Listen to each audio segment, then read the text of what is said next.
Well, hello, children. This is the week of April 13th homework. This is our second homework for lesson number 2. Goes with lesson number 2. I hope you watched Ms. Holmes' video first. That'll help a whole lot.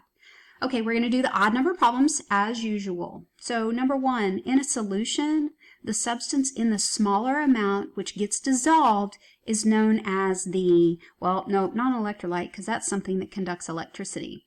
And it's not known as the mixture. It's either solvent or solute.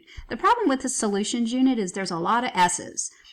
So the way to keep solvent and solute from being confused, I always tell kids that the solute is what's in the smaller amount because it's a smaller word. Okay, this is going to be what you dissolve. This is what's in the smaller amount. And look, 1, 2, 3, 4, 5, 6. 6 letters. Okay, so it's what's present in the smaller amount. The solvent is not, look, 1, 2, 3, 4, 5, 6, 7 letters. So the solvent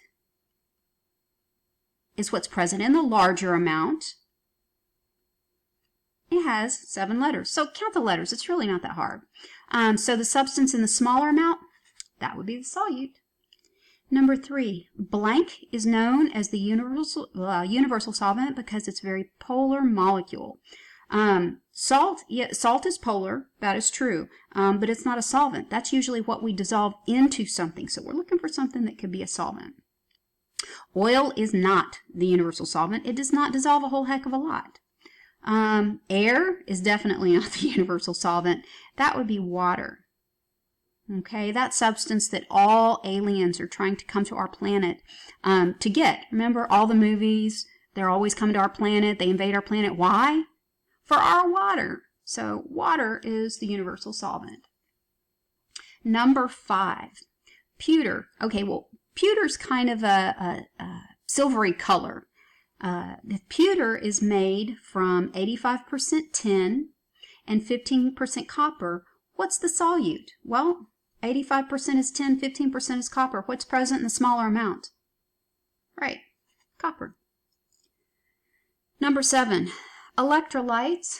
Electrolytes they cannot cure bacterial infections.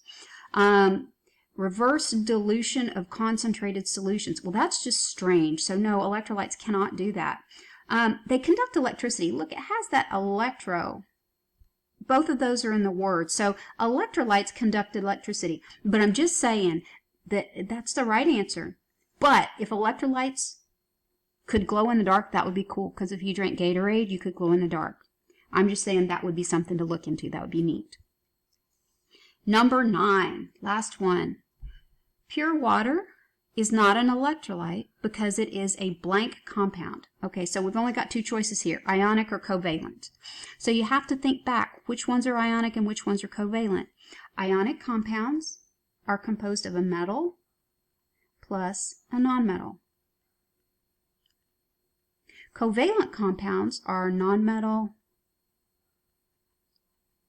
plus another nonmetal. So what is H2O? Both of those are nonmetals, so it's covalent. Okay, well, have a good afternoon. Finish the rest of your homework and do a good job.